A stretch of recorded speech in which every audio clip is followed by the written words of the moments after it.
Okay. Okay. As soon as you stuff them.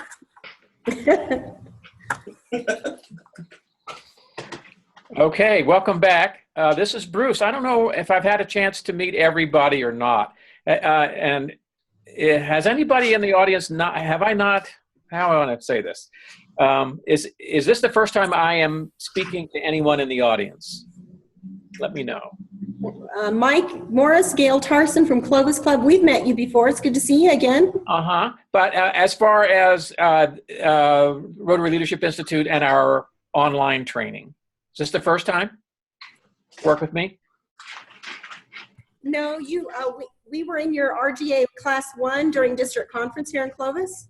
Yeah, I'm concerned, I'm more, well, that's good too. Yeah, so I haven't had a chance to meet almost everybody because I just didn't want to have to go into a long dissertation about my history with Rotary, and so to speak, except to say that I'm really happy to be here.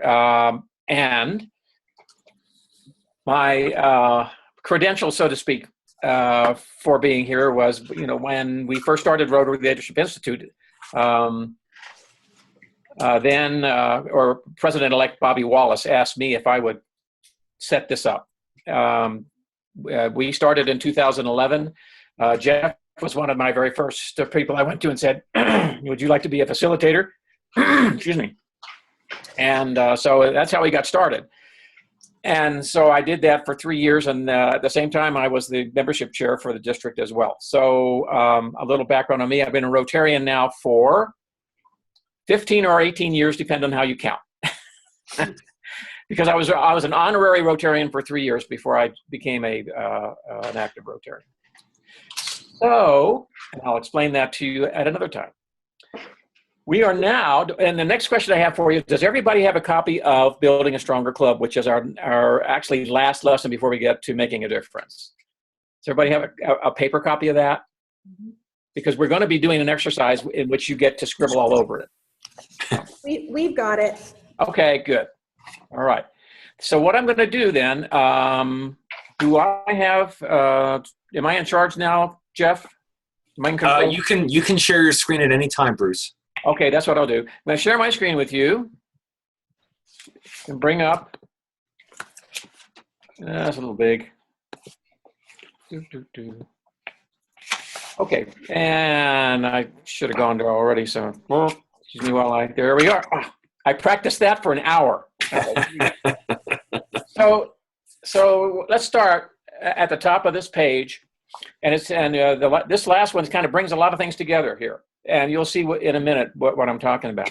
Right under the title there, I love these little vignettes they have. And this one says, a new and old look at business-related activities in your club.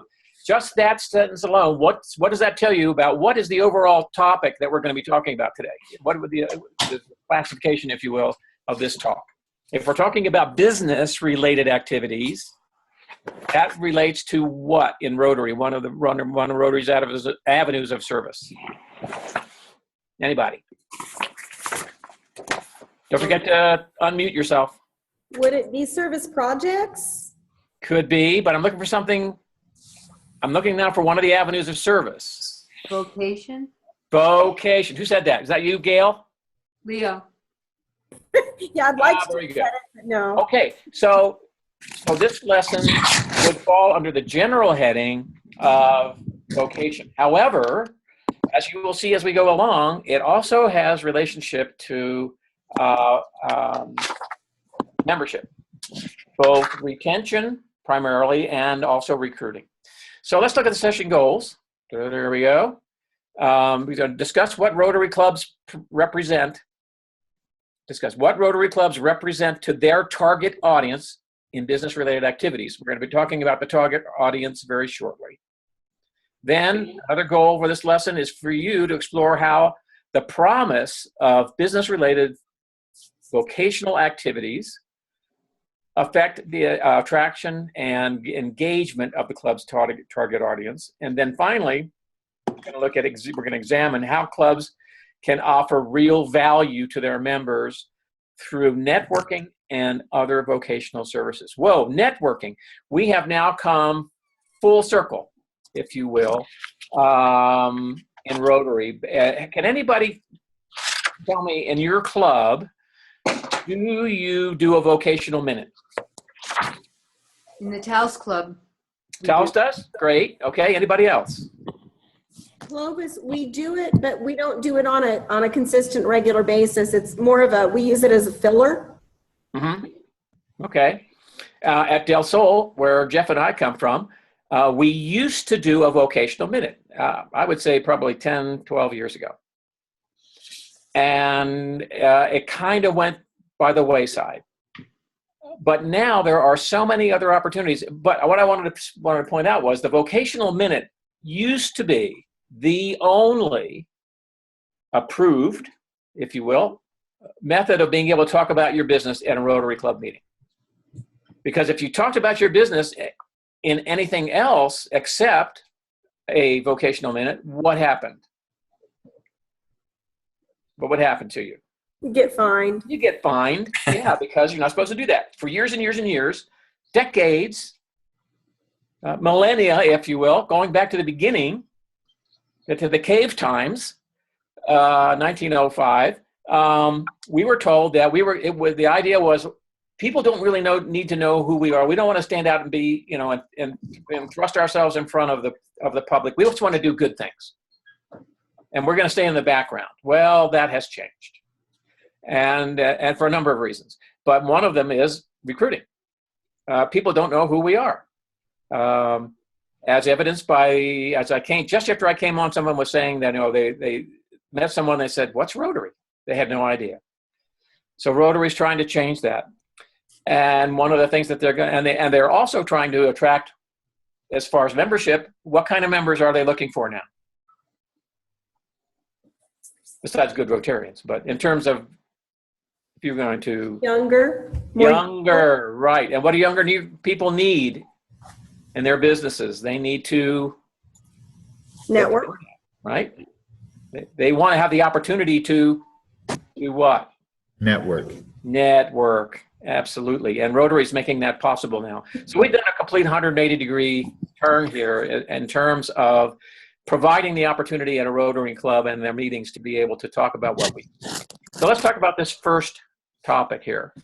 Who do you think is our target audience, the target audience of our Rotary Club? Okay. And as they say here, to think about it another way, who is your Rotary Club's customer? Bruce, did you want me to start scribing? Not yet. Let me go to the next one, Jeff. Okay.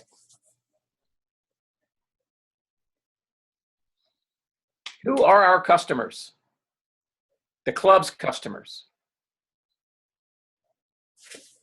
Are we the customers?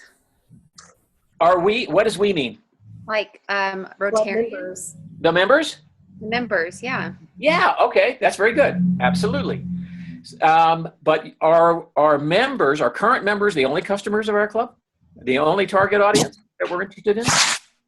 When I think about when we're posting things on our Facebook page or posting on our website, I know we're trying to appeal not only to feed our Rotarians that are current members, but to feed information publicly to gain interest in our club or gain interest, like we talked about earlier, gain interest in a project that we might be working on.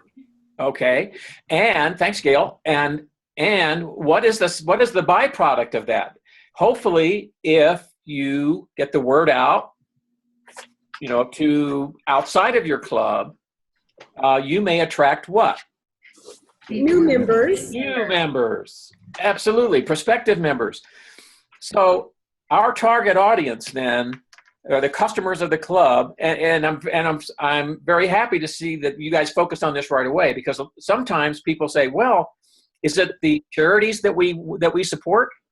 No, they're not our customers. Okay. Yes, they're interested in what we do, but the club could exist without them. The club cannot exist without its members. Okay. So the target audience is the current members and prospective members, whether they have already been introduced to the club or maybe they're out there somewhere just waiting to be invited to join a club. So that's our target audience. So the quality and the inclusiveness of the experience of being offered the opportunity to join a club it leads to the club attracting and engaging members and prospective members. And so to be a very strong club, which is what we're after in this lesson, with effective service, a positive public image, those things are attributes that are focused first on our members. And why do we need to keep telling our members why it's so important that they're in Rotary? Why do we have to keep reminding them and giving them information about what's going to happen and what's, in the club and what's happening in the district and Rotary International? To keep them engaged and keep them interested in serving. Absolutely. Thanks, Mark. We want to keep them engaged. We want to let them know that what they're doing is important. And hopefully we're meeting their needs as far as their expectations about what the club is going to do for them. But the whole idea is retention, which we'll talk about a little bit later. So our target audience is existing members and potential members, whether they be already introduced to the club or out there somewhere in the local area. Next question. Now here, Jeff, you can go ahead and bring up your notepad and you can start scribing. All right. What I want to hear from you in your clubs, does your Rotary Club set expectations with its target audience about membership in the club? And if so, how? In other words, do you do anything when you're recruiting members or when you're talking to the members? Do you do anything to set expectations about what they can expect to have happen in their club?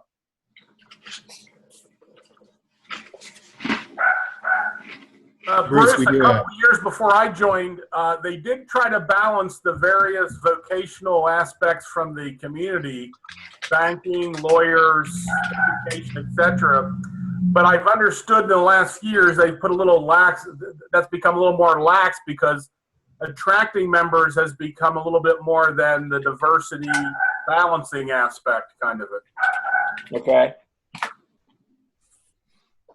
And as I'm scribing, if I don't accurately capture what you said, please let me know so I can make any changes. Okay, so looking for a balance of vocational activities and service projects. Okay, yeah, so, okay, anybody else? When you're recruiting a new member, when somebody's going to join your club or shows interest in joining your club, do you tell them what they can expect in terms of vocational help, maybe with their business, anything like that? That anything that you do as a club, or maybe even it's not in vocation. What things do you tell them to be able to expect when they join? What can they expect to happen when they become a Rotarian? Well, Bruce, this is Mike at Clovis Rotary. A couple of years ago, we set up a structured new member orientation plan, and thought that was such a good idea that we thought it would be even more beneficial to talk to people recruiting them and talk to them about the expectations of a member, the spirit of Rotary, that being service above self, and so on, so that they would understand that they weren't simply joining a lunch club, they're joining a service organization, and there would be various opportunities for them to serve locally and including abroad. Okay, great. Thank you, Mike. And you said something there that's very important. And you mentioned a new member orientation. That's an expectation. When they come in, one of the first things we tell our new members is we're going to spend some time with you. In fact, Jeff does this. The first thing he's going to do is he's going to meet with them, sometimes at lunch, sometimes at a social gathering somewhere, and they're going to discuss what their expectations are. But one of the things they can expect from us is a fairly thorough orientation, so not just with our club, but about Rotary International in general. I think that's important. How many of the clubs that are represented here today actually do a new member orientation? Because that's an expectation. House does. Kaus, okay.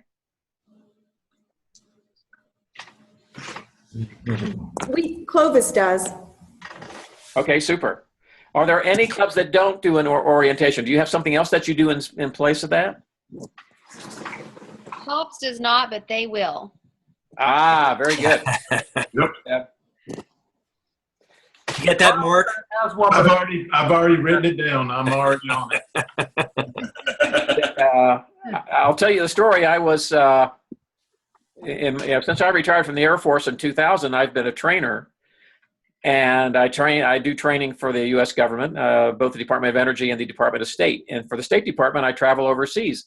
I'm in Bangladesh, sitting in my hotel room. I get an email from former Lieutenant Governor, now district trainer. Is this the last year, Jeff, for Bill Rothweiler as a trainer? Yes. Yes. Okay. So Bill Rothweiler, he's in our club. He's the district trainer. And it was his year as president. He sends me an email. I'm in Dhaka, Bangladesh, teaching a course there. And he says, I want you to put together an orientation program for new members. And this is in 2005. And I'd been an active member since 2000. The club was chartered in 1997. We'd never had any type of orientation program. I thought. Later on, I found out that we did have one, but it very quickly went by the roadside, and it just didn't get much attention. So that's how I got my introduction into membership, was creating an orientation program for new members. And from that, I became very, very much interested in membership. So anything else besides but there's a lot more things you can do as far as expectations than just orientation. Is there anything that anyone else does that to give members some expectation of what might happen, especially as it applies to their vocation?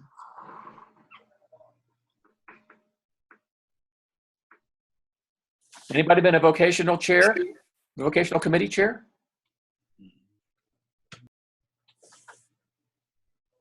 Do you have a vocational committee on your board?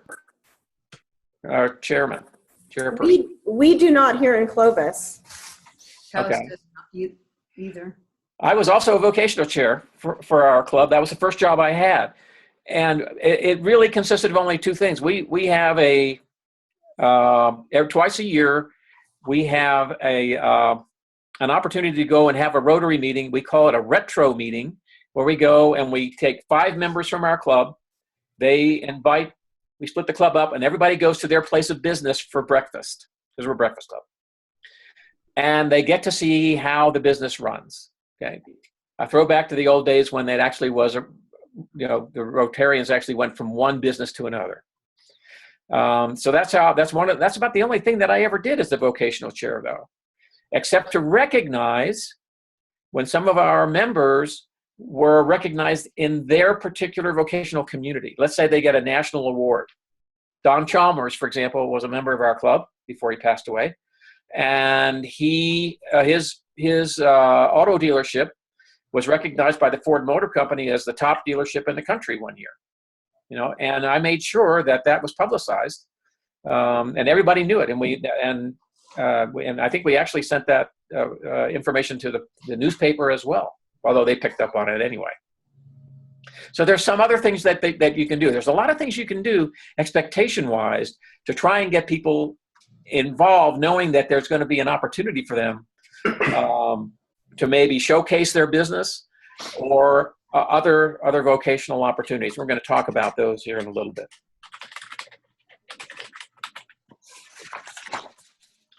What type? Let's see. We just here's an expectation. What about expectations for new generations members, younger members? What are they looking for? We already talked about networking. Is there anything else they're looking for? Future Rotarians. Okay, they want to be a future Rotarian. And why, other than the fact that they like to network, why would they be interested in being a Rotarian? Other than networking. Yeah. Community service. Community service. That's true. They do want to serve. And let me ask you this: do you think they would be more inclined to write a check or to do a hands-on project? Hands-on. Yeah. Oh, yeah. Absolutely. That's what they want to do. And young professionals, if they're just starting their businesses, maybe they can't write a check. Maybe it's difficult for them to do that. But they really want the opportunity to do hands-on projects. I'm also looking for connection. Okay, and connections. Okay. How about social media? Oh, that's huge. It is huge for them, right?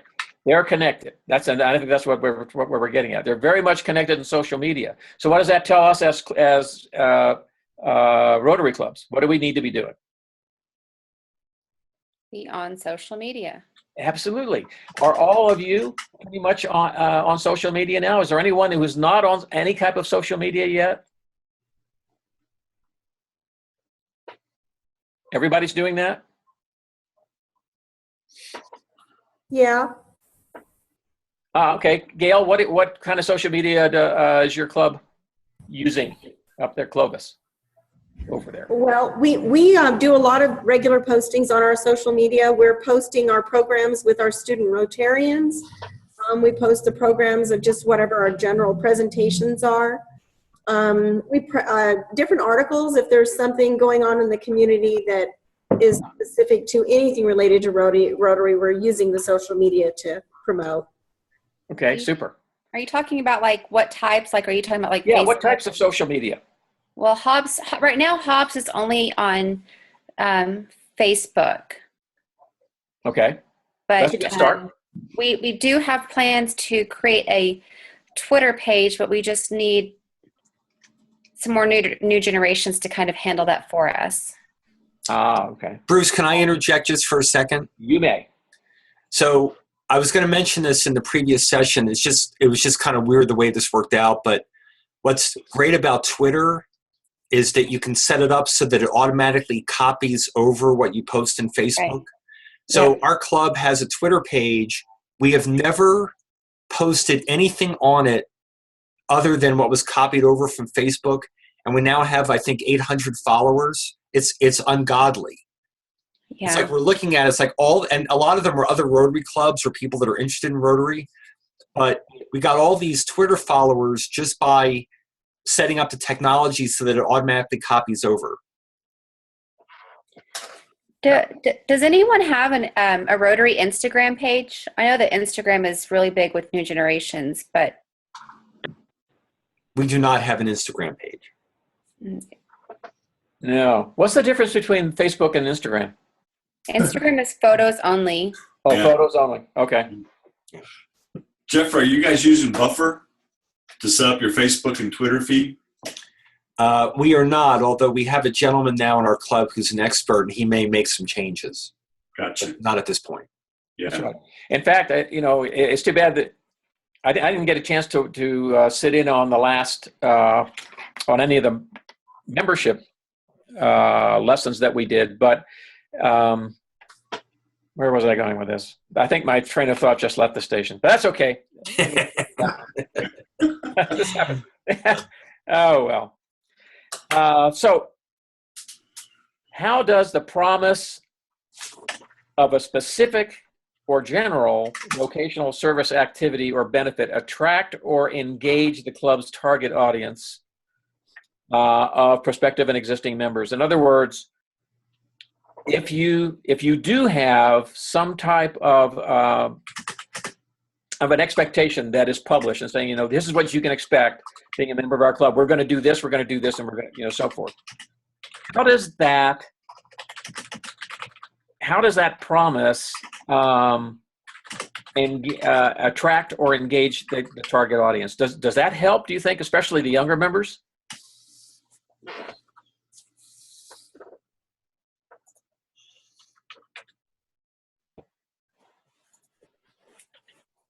I'm talking about vocational service activities, and we're going to talk about more of those here in a minute to be a little bit more specific.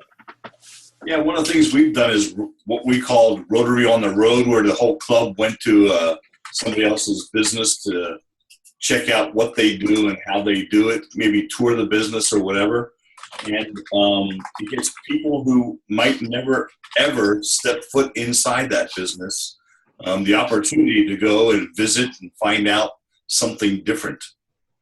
Absolutely. That works out really good. We're doing that, John, next month. So that's great to hear that. Cool. Do any of you have mentors for your new members, especially the younger ones?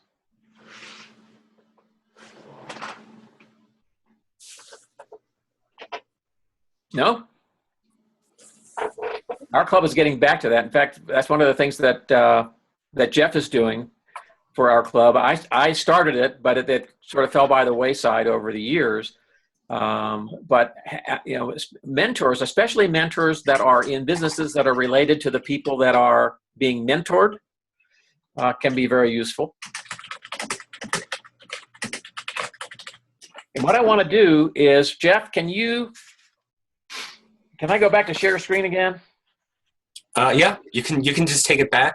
Okay, let me take it back. I just want to take you to insert number. Let me see. It's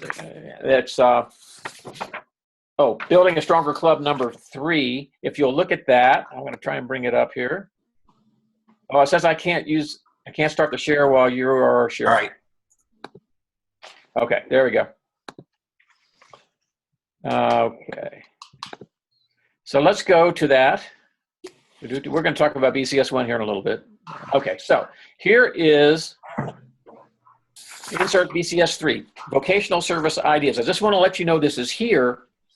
And this will give you some ideas of what you can do to get the attention of some of the, especially the younger members in your Rotary Club, to provide them some ways that they may be able to advance their vocation. One is advancing high ethical standards. That's always been a hallmark of Rotary. Oh, and by the way, while I'm thinking about it, remember we were talking in the last lesson about elevator speeches? Recall that? I heard 2 people say, and Jeff was one of them, that in their elevator speech, they tell them that Rotary is the largest service organization in the world, and that's not true. At least it wasn't the last time I checked. With the way that some service organizations are losing people, it might be. But the last time I checked, we are not the largest. We are the oldest service organization in the world. I just wanted to put that out. Well, 1905, oldest organization. Jeff, what is the oldest then? What's the largest? The largest is like Lions or somebody like that. I really don't know who it is. We have 1.2 million. There is at least one other service organization out there with more than 1.2 million people, but they are not the oldest. We are. Even though they may have existed before 1905, they were not a service organization then. They were a social group. Okay. So back to where we were. Insert BCS3, some ideas. The classification principle, I think we're all aware of that, supports vocational ideas in that you can have classification talks. I said vocational talks, same as a classification talk. Another one, you can promote Rotary's commitment to high ethical standards comes back into play. Recognize and promote the value of all useful occupations. This all comes out of the basic Rotary. I can't remember. I've lost that name of that thing about Rotary that lists all the major things that they support. Volunteer your vocation. You can mentor a young person. Here's just a couple of things that you can do in addition to allowing your, especially younger members or all of your members, to connect with other people, in the organization regarding their vocation. Okay, networking. All right, let's go back. Okay, Jeff, you can come on back on again.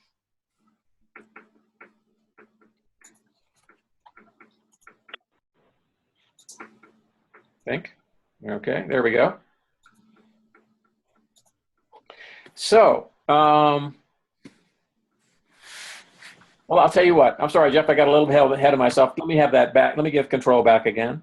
What we're going to do now is we're going to do this other exercise, BCS2. I'll bring it back up again.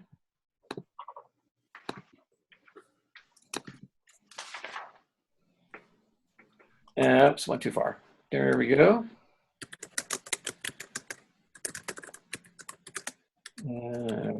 Oh, by the way, this insert in your handout there, BCS1 on interconnecting relationships. I just wanted to point this out. It's kind of complex. We would, in the training business, we would call this visual aid busy. Okay. But basically, the thing to take away from this particular insert is that everything is interconnected. It starts with the Rotarian, and the Rotarian is supported by the Rotary Club and club associates. That's the leadership of the club. Also from Rotary International and the people that run Rotary International. And over here outside of the public relations clouds, if you will, either external or internal, these are our beneficiaries. These are people that benefit from what we do, right? Just remember that all these areas, these are all interconnected. And for example, the Rotary Club, as we already said, the Rotary Clubs, if we go back up here to our target audience, Rotary Clubs, target audience is their existing Rotarians and future Rotarians, okay? The target audience of Rotary International are Rotary Clubs and Rotarians, okay? How many of you receive the Rotary magazine, for example? Everybody, right? Everybody.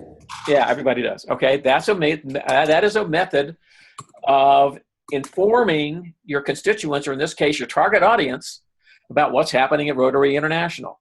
Okay, I also get emails from them. I get about 6 or 7 emails every week from Rotary International. I get twice that many from district.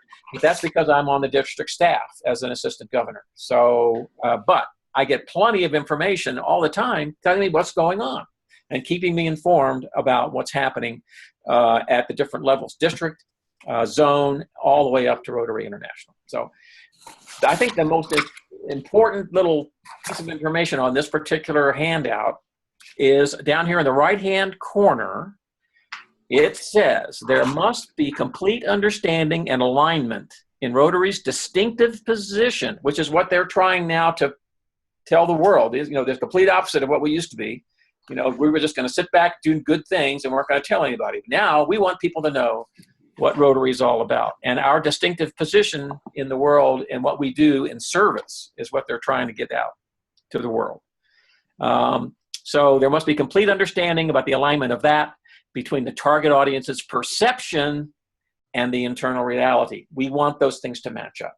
In other words, too often people have a perception of, what is the perception that many people have of Rotary? What have you heard? What do they think we are? Lunch club, business club. I don't want to offend anybody, but I heard it just yesterday that it's a bunch of old people. Yeah, old white people in many cases. Well, here in the United States, but not so overseas, okay? Old white men in many cases. Many people think Rotary's all men. What it's trying to say is we've got to have, there needs to be understanding and alignment about our distinctive position, between the audience and the perception. Okay, so now let's go to BCS2. We're going to spend the last 15 minutes here doing this exercise, and we're going to do this as a group.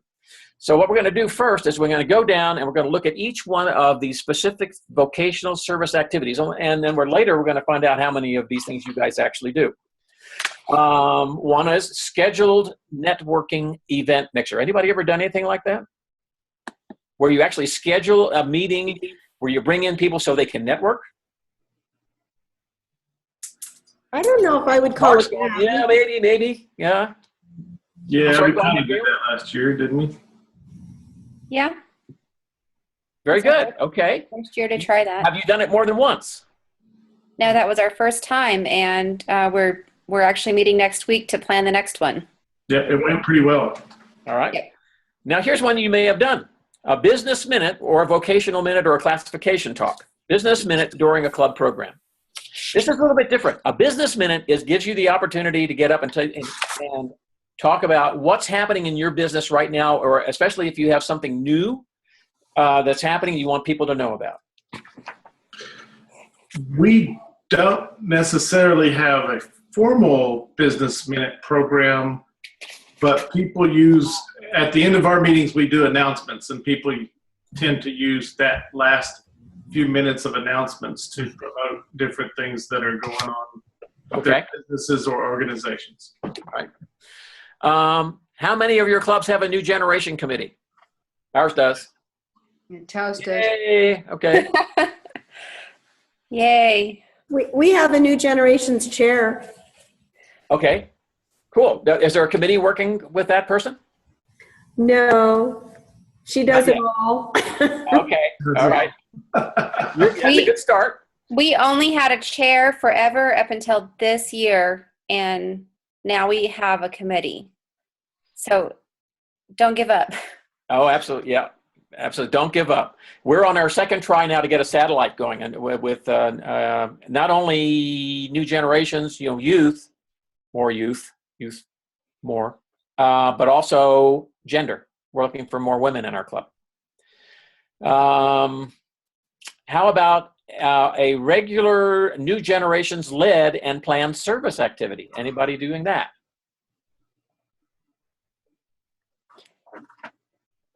Okay. I don't think we have, but I think we will. How about a structured club mentoring program? Okay. Our club is starting one again. We're starting it back up under Jeff's tutelage. The next one is an in-club leadership training. And I would say, I don't know if an orientation would count for that, but leadership training is like this, okay? It's like what we are doing with Rotary Leadership Institute here in District 5520. That's leadership training. Now, we talk about other things besides leadership, but it's all this information that would help a leader function well as club president, for example. A lot of information about how RI works, how the foundation works, and so forth. All important stuff that you need to know if you're going to be a good leader. Do any of your clubs do in-club leadership training?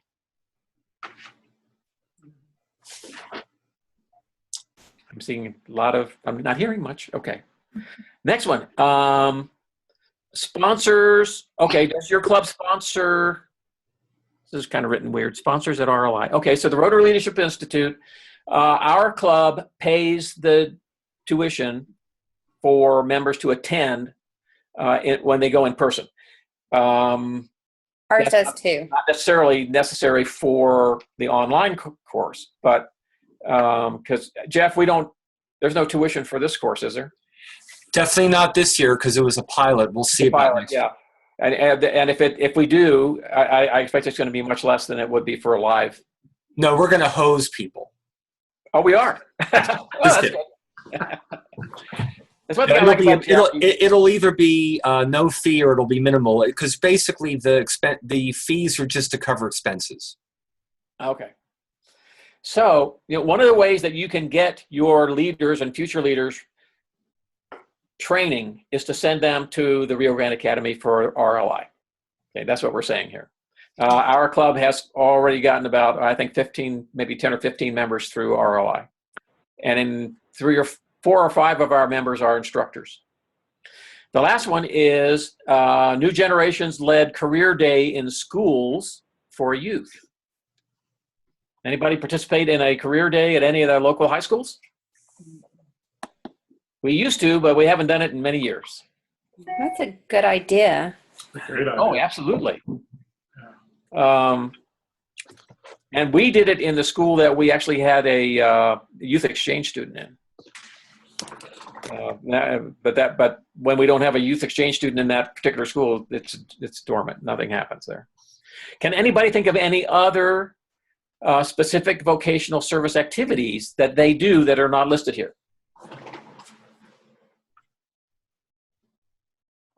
Bruce, I would add internships to this. Okay. Because I know a number of clubs are getting really involved in internships where students can, through their Rotary clubs, work with people in their businesses. All right. So add that as number 9, internships. That's the one thing I can't do is write in that, I don't think. No, I can't write in there. Okay. All right. Now here's what I want you to do. Now that we have talked about each one of these things, including internships, I want you to take about a couple of minutes and I want you to put an X. Notice along the top of the handout, BCS2 here. So schedule the networking event mixer. Is this something that you have promised to do and you have done and done well? Or have you promised to do it and you've done it, but you didn't do it very well? Okay, minimum effort. You've promised and set the expectation, but it never happened. Or no promise, no expectation, but you do it anyway. You didn't promise it, it just happened. No promise, no expectations, and you don't do. I want you to go through each one of these, including the internship one. And I want to put you X in everything, in any of those boxes that you do not do. Or I should say, put an X in every box that you do do. If you promise it, if you do poorly, let me make sure I got this right. Okay. I want you to put an X in all the blocks that are not applicable for your club. And leave the applicable spaces blank. This is something that you do. Take just a couple of minutes to do that and let me know when you're done.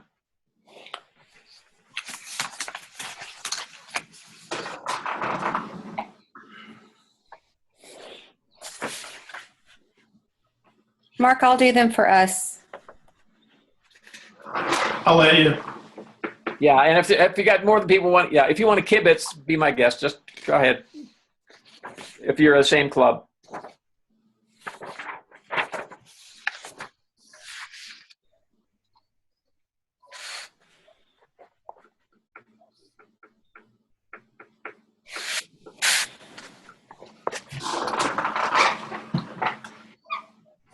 Do that.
How are we doing? Need more time? And Okay. Now, tell me this. Do you have more X's than you have open spaces? Which is common. Which will say that you don't do much of these things. No, we don't do very many.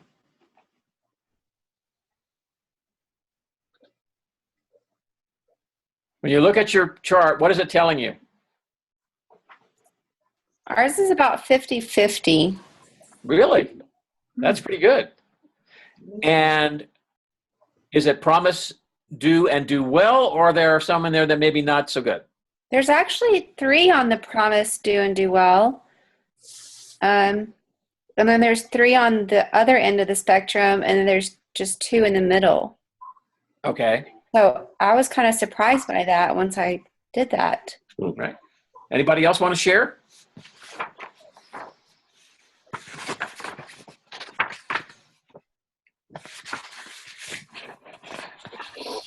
Jeff, I don't really want to share. Most of our checks are in that far right column. So great opportunity, I think. Okay. So in other words, a lot of no promises, no expectations, and you don't do them. You don't Right? do, yeah. What do you think is the worst as far as retention? If let me ask you this. How does the dynamic between what is promised and what is actually delivered affect the attraction of new generations, younger prospective members? Yeah, Mark says way down the tube. I think probably the worst thing that can happen, and it's just my view of this, is you promise, you set expectations, but you don't do it. Okay. And what happens to your newer, especially your younger new members, what happens to them when that happens, when there are expectations that are not fulfilled? They lose interest. And that means They go away. they probably go away. You've all seen the stats. Half of our members that we lose, 50% of the new people that come on board leave within how many years? You know? The first year? 3. Oh, First 3. 3 years. And part of the reason is there are promises and expectations set, and some of them may be not, really concrete, but just they had expectations about what Rotary was all about that were never fulfilled, and so they're gone. Okay. I can speak on that because I am fairly a new generations person, but I would have left myself if I would not have got involved in this leadership role. Okay. Very honest. That's right. There needs to be something tugging at you to stay. In other words, there's got to be a hook somewhere to keep your new members on board. With me, it was the service. I also enjoyed the fellowship, but the opportunity to serve the local community was a very big draw for me. And so everybody has their thing. You just got to find out what it is. So we're almost just about out of time. So what I want you to do now is I want you to each list 3 activities. You can use these, or if you have one of your own you can think of, that's great. I want you to list 3 activities that your club can realistically do to meet the vocational service expectations of your members. And you can use, if you want, you can just use this chart and circle things. Or you can write in the bottom of it or whatever. And I just want you to take a couple of minutes, pick 3, and then I want you to report back. And I don't think we need to. This is just for you, okay? So we won't write all this down unless you want to. Do you want to have this captured?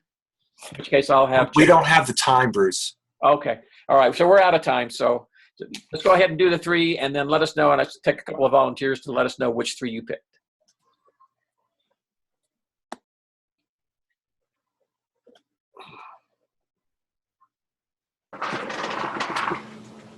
Mark, are you done already? I'm done. Which ones did you pick?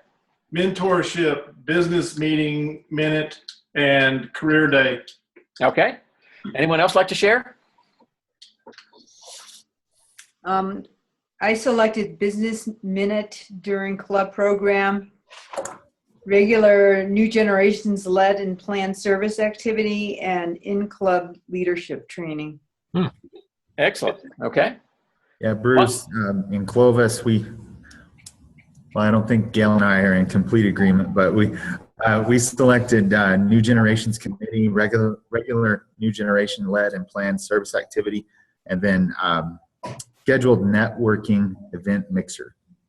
Okay, super. Does anyone else like to share before we close? Yeah, Bruce, I only see 2, the structured club mentoring program and the in-club leadership training. We do some of the business minutes just through our networking. It's sort of informal, but those are the 2 I see we need to improve on greatly. Okay. I think any one of those 3, any one of the ones that you've chosen will go a long way to helping you retain the members that you already have. And if prospective members know about this, then that becomes something that they may take on as, hey, this is a promise. This is something that I can expect to have happen, and I'll add to my own expectations, and it will help you keep those new members. And my timer says my time is up. So with that, I will relinquish control back to Jeff. And you want to take another quick break, Jeff? Yeah. Does the group need a break? Thanks, Bruce. Yeah, I need a break. All right, let's take a couple of minutes, and we'll reconvene no later than 5 till.